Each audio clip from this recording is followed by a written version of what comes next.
Hey, welcome to another episode of Cloud Unplugged. We have quite a few stories, no surprise, a lot of AI, as always, given the current trend in the media. But we've got GitHub Copilot is moving away from subscription to more usage-based pricing. We have Amazon with their Trainium 3 chips undercutting Nvidia and getting into the chip market. An AI agent wipes production databases out in about 9 seconds, including all the backups. And ChatGPT is a random story by Salman and another random story by me about a blog, which we won't do until the very end. So just to kind of keep you on your toes about what they're about. So should we get straight in, Salman? How are you doing on the GitHub Copilot stuff? Get straight in, John. GitHub Copilot have announced recently, to dismay of a lot of developers. I don't know how many developers use GitHub Copilot, but to a lot of dismay of that, they're moving away from a flat rate for premium requests and moves to credit built by token consumption. So the prices at the moment for Pro, you pay $10 a month. For business users, you pay $19 a month. So that's a flat rate, but that's going to convert to 1,000 credits for example, Pro users. Now, what is 1,000 credit? We don't have a definition yet of what a credit is, but you have to start looking at your usage with GitHub Copilot starting from June 2026, the 1st of June 2026. Oh, wow. So basically, you get 1,000 credits, which could kind of mean, well, anything. But I guess it's more somehow behind the scenes, the compute behind it, and then basically you just get charged for how much you're just going to use. And credits as an abstract, basically just an abstraction. So they're moving away from tokens. I guess they're not following the token model, what everyone else is doing. It's now this other abstraction just called credits. Essentially. So you don't. So I guess what you'd have to then figure out what a credit pertains to based on your usage, which could be quite variable based on the work that you're doing. Is that why they're just like, just no point bothering? Because depending on the work, you could be doing agentic aspects. You could be just like doing really simple tasks. Therefore, let's just call it a credit, and you're probably just going to burn through them and then have to put more money on. Basically, that's basically it, John. I mean, the limits exist nowadays anyway. For example, with Claude, you have tokens that you have to burn through, 5 million tokens, and you have a limit for that week, and you know what a token is. A token could be word or part of a word, or it could be a space. You kind of know what's going on, and you know how much your input tokens cost, and you know how much your output tokens cost. At the moment, there's no information about what a credit is, but when it comes out, we kind of have to figure out. When it's like you have a car, but you don't have a speedometer. You kind of have to guess, or actually, even better, you have a car, you put in fuel, and you don't have a fuel meter, so you need to figure out if you are about to run out or not, but you don't know that. Yeah, B2B, like, not to be too opinionated on this again, but B2B, what they get away with is a bit mental. Like if Netflix as B2C was to kind of obscure like all of this as a subscription, and you would basically end up with credits, and you were just, I don't know, maybe you're watching, well, your favorite Love is Blind. I know you really like that TV series. So imagine, Salman, that you're watching your Love is Blind TV series, you're on season 3, you're halfway through the episode, and then it just stops because you've run out of credits. You got to top up them credits to carry on to know what happens. Like, no one would really want to use it. But in B2B, you could just get away with all these weird pricing abstractions, and businesses just end up paying. It's kind of wild, really, what they get away with. The pricing structure I find wild, but why do businesses why do they get away with it? Is it because people in B2B, from business to business, they don't hold other companies to account, or is there's not much furore from people? Because usually, if there's something like that with Netflix, you're absolutely right. It'll be on Netflix, it'll be on Reddit, it'll be on Twitter. Everybody will be up in arms. Why is that the case? Yeah, I don't know. I actually really don't know. I don't know why B2B charging has such a different lens. I guess because it's not as like a company pays, doesn't it? So maybe it's just not quite as voluminous on the opinion. Like you, do you know what I mean? I guess it's like, I mean, it is a bit frustrating, but yeah, I guess maybe because not as many people are sat consuming and then going to taking to Reddit, because it's like the CFO is probably the only one that's going to see it, or maybe like the company owner, and then Yeah. paying like 8 million. But it is amazing because you can basically just get away with making loads of money, and it can make basically no sense on the value. So you could just be like, what Fair am I enough. paying for? And then you'd be like, credits, duh. What you Credits. mean? What you, Credits. yeah, exactly. Like, what's your problem? You got 20,000 credits last year. You used them. Like, come on. What are you talking about? Yeah, you ran out. Um, But you know, like just going back to this, if we forget about the credits for a second, but I think this is a pattern that we're going to see from many other companies too. The prices are going to get hiked because if we look back to when GPT-4 came out, and there's some numbers on how much it costs to train GPT-4 is like $100 million, right?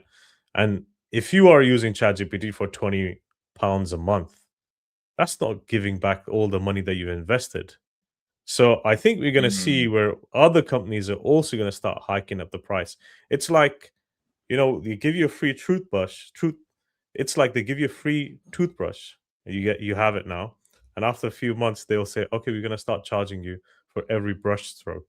That's what's happening. We just yeah, hooked to it it's now, like right? that. And as a developer, you just keep smiling because you're way too invested in it. You can't come out.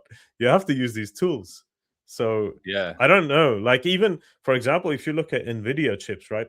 Nowadays you have this AI acceleration chips, A100s or H100s. Each of these chip costs like £10,000 dollars, and in order to Mm, train a model, you need thousands of these chips. So yeah. you like tens of Yeah, it is thousands of the mental. GPUs. So the cost, somebody has to take it. And now I wonder if this is where we started to see where the price is going to get hiked up, and then people will say, you know what? We should just go back to old days of writing code by hand and using Google search and using Stack Overflow and hiring junior developers. Not sure. I don't know what your Yeah. take on that is. Well, given someone that's just spent ages working with Claude to do something that took about an hour, that probably would have taken me manually to do 15 minutes, but still strangely persisted to do it through Claude for an hour, even though I literally could have done it better and in a short amount of time. Habitually, I don't know. I think I've converted. Basically, I'm on a downward trajectory of becoming slowly more dumb, to the point Yeah. where the thought of even thinking for myself, it's always like, Jon, you're gonna have to, you know, think for yourself on this one. You can't really use AI. I'd Hmm. probably be outraged. I'd be like, I've got to do what? I've got to form a paragraph on my own about my own. I can't just like brain dump what I'm thinking and structure a sentence automatically. So yeah, I think the hook, it's a bit like, I feel like it's going to be a bit like TikTok, a bit like this the Mm, addiction of, like, I do actually believe there will be slight addiction, but developer addiction, where the illusion of productivity, because yeah. you can go off on 4 threads simultaneously and then just keep tapping into those 4 threads, and like almost like not really have depth. You know what I mean? You can go shallow and then it goes deep on 4 threads.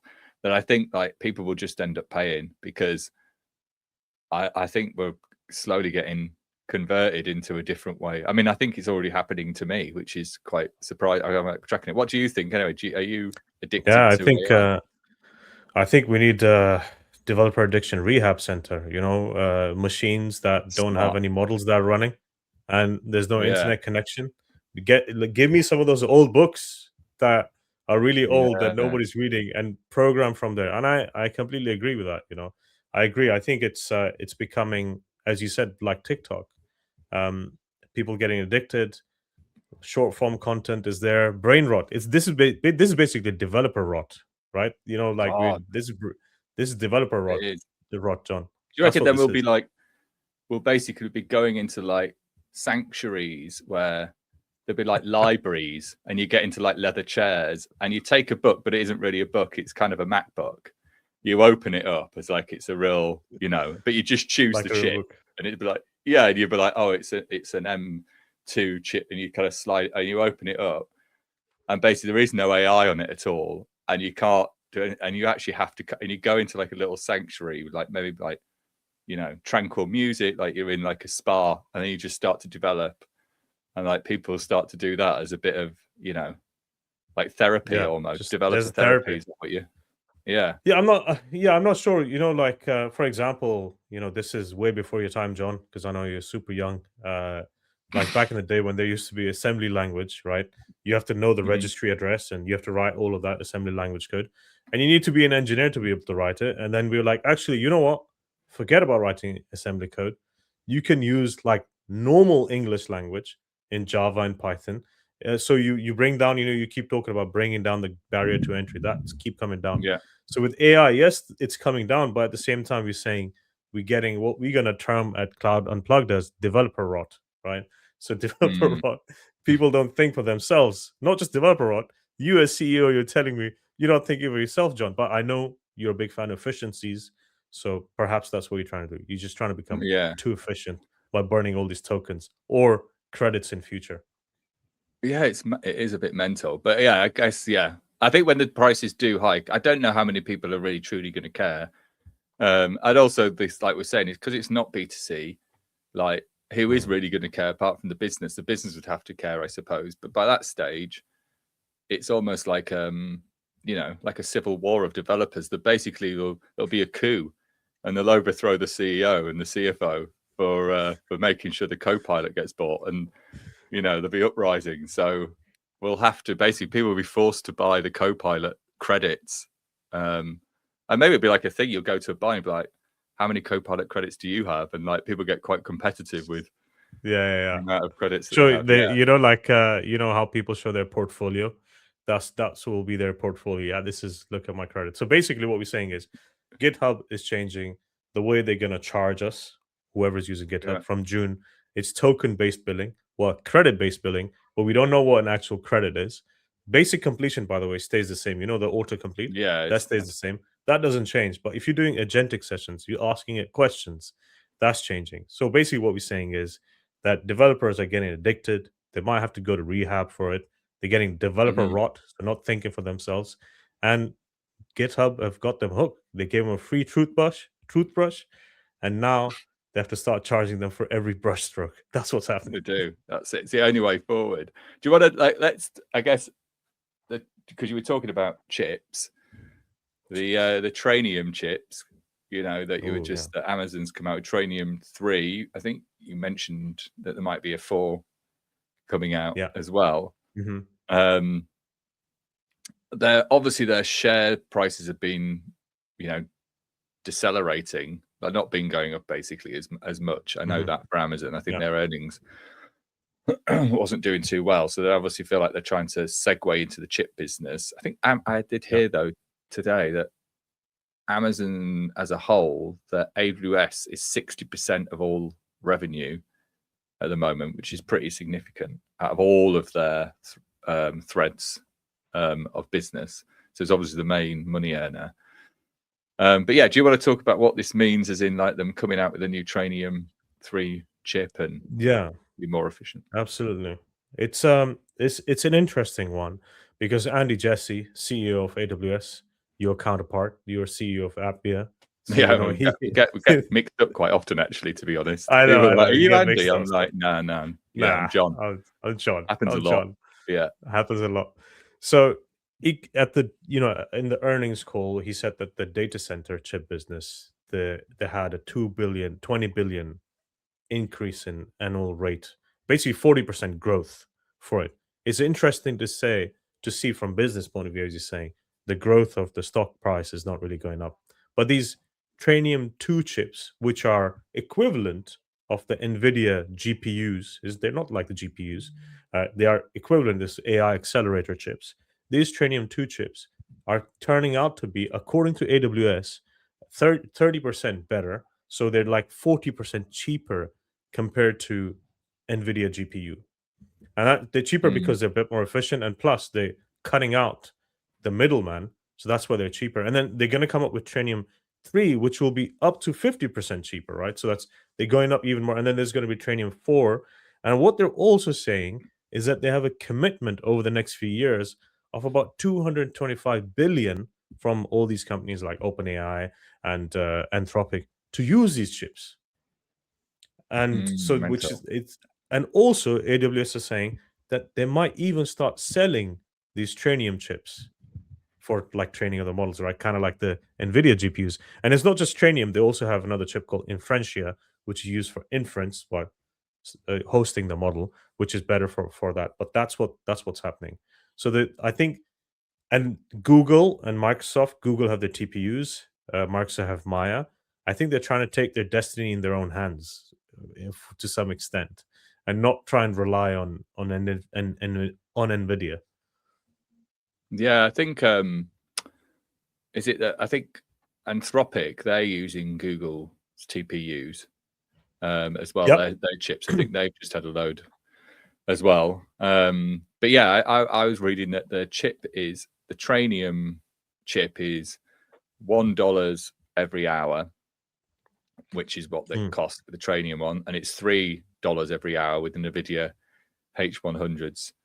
So that's like such a massive saving cost wise. But yeah, it obviously is like quite an area to kind of get into. I think it was inevitable, obviously, that they were going to try and get into it. It's going to be highly competitive, and Nvidia was obviously leading the way, but it doesn't make sense to be spending loads of money to Nvidia when they already can manufacture their own chips. It did feel like the writing was on the wall. And also, like we were saying before, with Apple's changes, with the new CEO, Jon, great name, coming in, and again, they're getting into that as well, into the chip side of things. Whether they'll resell or whether they'll just do it for devices, I guess, is another question, because they could also start manufacturing chips and kind of getting into it. Microsoft have done it as well with the Maya, is it, whatever it's called, chips. Anyway, don't know a huge amount about that, but yeah, Maya. But yeah, again, like it's all about the chips. Get your chips, and then it's a casino, baby.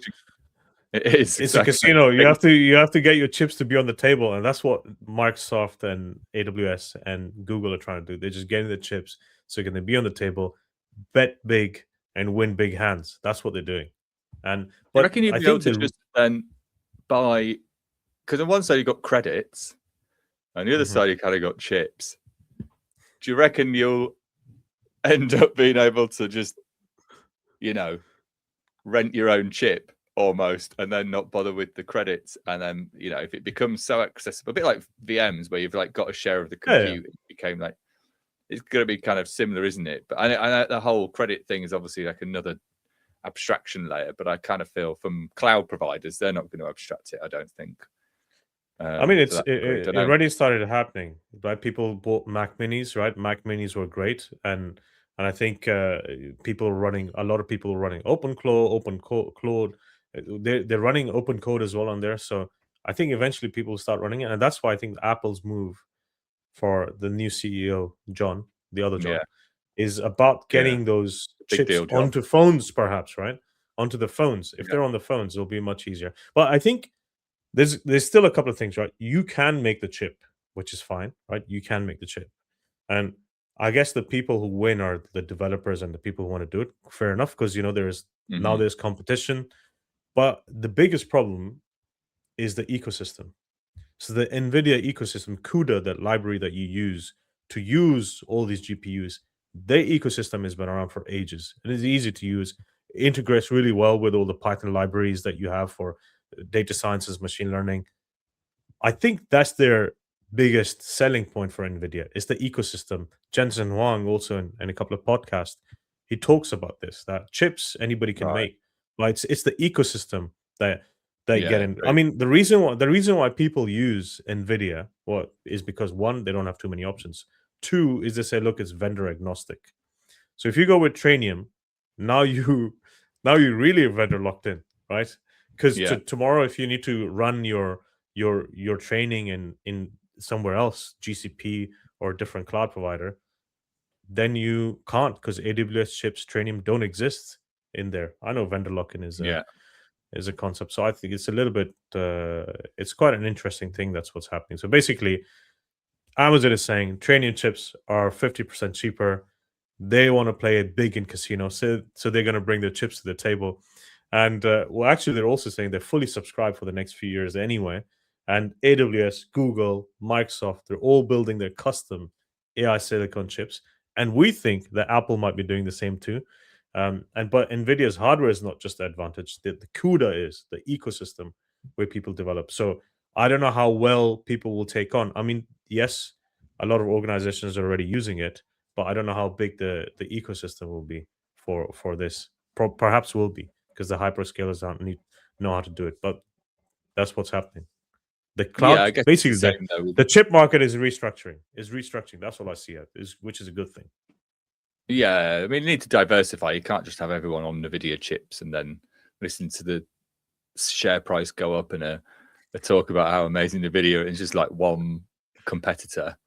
I mean, it's not that much better even with Amazon and Microsoft anyway. I mean, there's only like what 3 that you ever hear about on top of that. So it's a pretty like small pond, isn't it? Really, in the end. But yeah, that was funny because you spoke about OpenClaw there, mentioning kind of got that in, and then you've also been talking about the article to come, which is obviously trusting the old AI to do your work. A little bit of the little bit of Claude as we were speaking about, because we're all addicted now, and so Addicted. you know, like shoot and me in my veins. Give it to me right now. Exactly. Well, that's only 500 credits just for the needle. If you want just the for rest the needle, of it, oh my days, I want the actual thing. Another 500 credits for that. But yeah, so the AI agent, this is obviously Pocket OS. It wiped out their database, production database, and then kind of carried on. I mean, I think it wasn't really the AI agent. There was something, it was obviously railway underneath, wasn't it? And then it obviously naturally, I think there was just some relationship where it then obviously went off and cleaned up the database. It wasn't like it was intentionally going off to like destroy and sabotage everything. I think it was just more how things architecturally were set up, from what I understand. But yeah, I guess is another one of those AI related, not a compromise this time round, but still not great. Yeah, and basically that's exactly what happened. The developer, I mean, it did come out, which was surprising, which is good because it brings visibility to people to see what kind of stuff can happen with AI.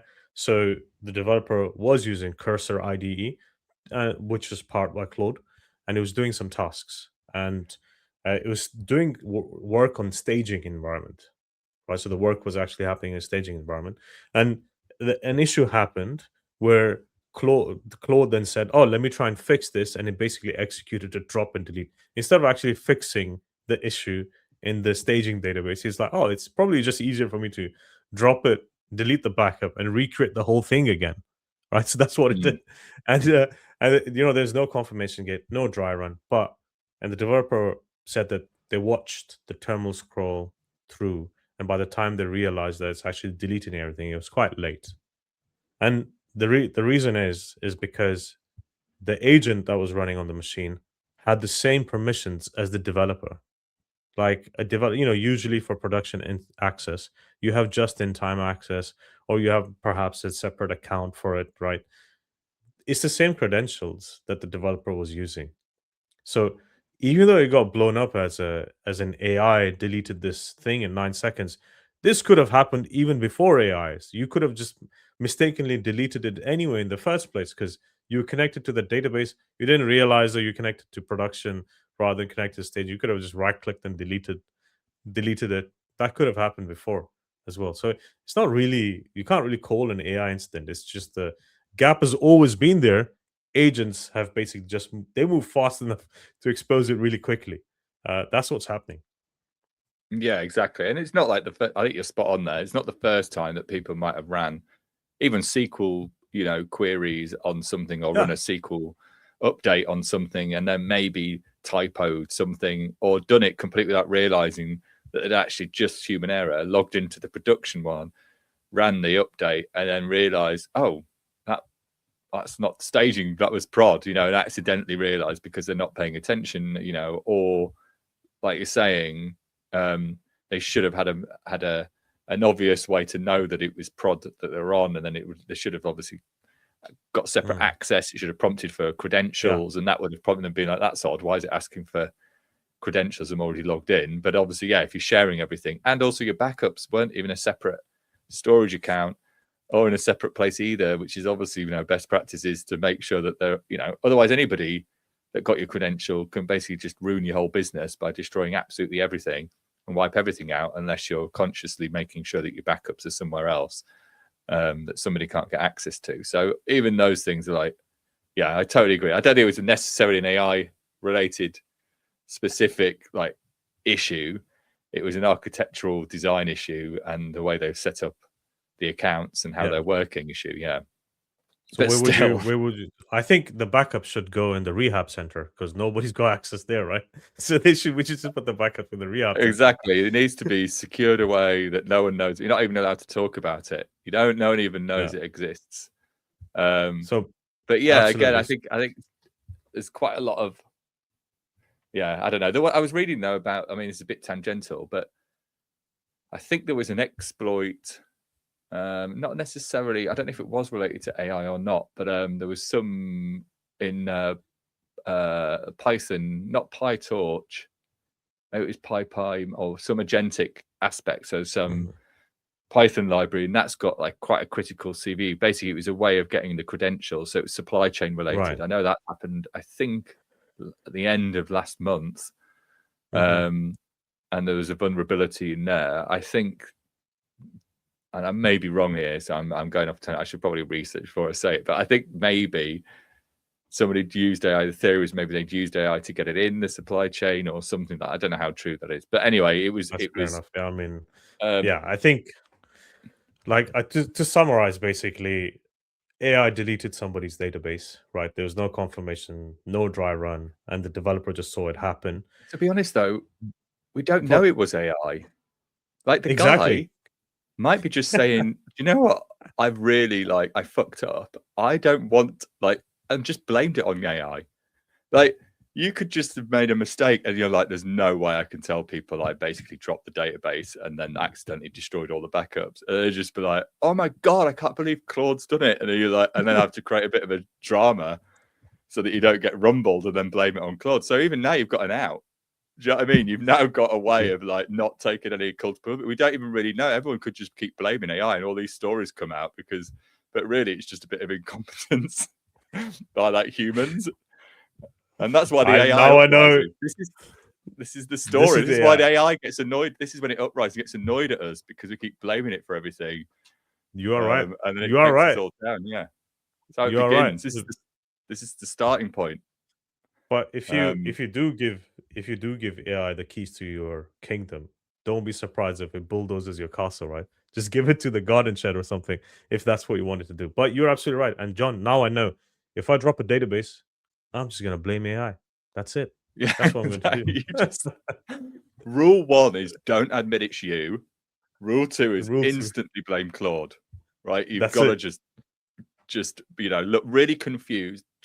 You want a confused look on your face where you're frowning like that, and then you just literally just blame Claude straight off the bat. Even before you even know what's happened, just say it's Claude. Even if you don't have any credits left, just say it was Claude. Claude wasn't even exactly. Even though no credits left. Even though everyone can see it says 0 credits and it definitely 0 credits. You can see it. Yeah. You still say, I don't know how. Yeah, I don't know how it's happened. That's so weird. But obviously it wasn't me. It's AI, right? Because you can do anything. You have no credits, but it will still run. It will figure out a way to delete what it needed to delete. I've got it. Exactly. I've got that story. Yeah, and that's it. That's the new rule. That's the new engineering rule. That's it. What is your random story? So we're on to the old random stories. I didn't really say exactly what it's related to, but it's another AI one. Do you want to tell you? I'm going to talk about your ChatGPT related one. Absolutely. Last week we talked about a clipper that you can use to give yourself a fresh fade, which is AI powered. By the way, I'm going to source one because there were some comments on LinkedIn and on TikTok that's saying we need to give it a go. So John, I'm going to have to source it and we'll try that out, right? But then there's something else as well, because now we live in the AI world. Remember that Tamagotchis, they used to have virtual pets before. I don't know if it was before your time, John, because you're so young. You had these virtual pets that you could use. But KE Tech is a company. It's a robotics based startup. They do AI pets for consumers.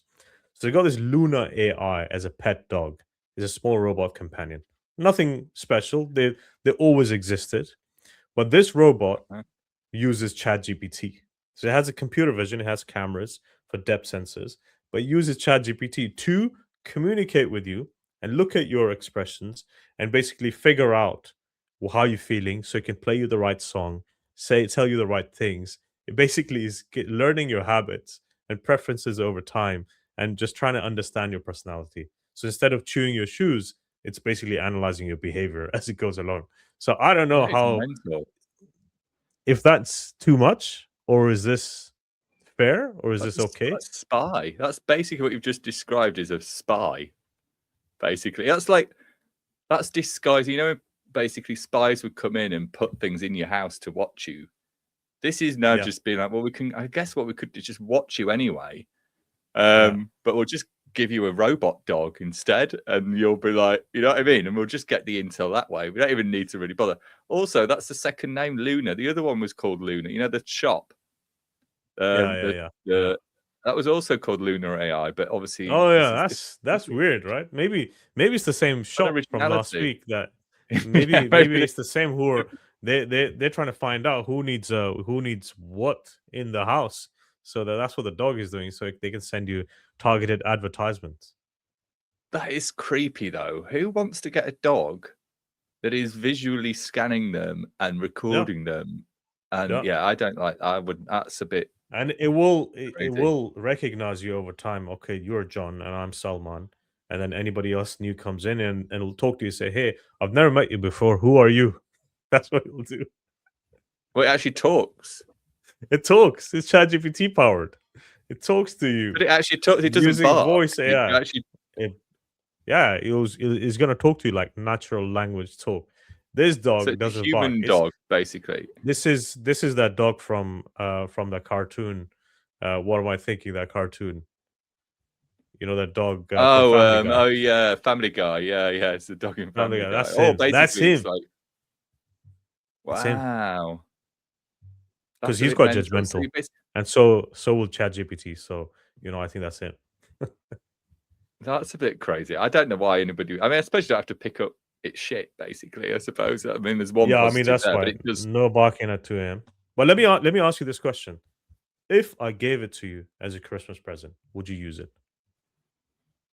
I mean, what by use it? I don't really know. What do you really get from it exactly, though? I mean, what's the It's a pet. benefit of?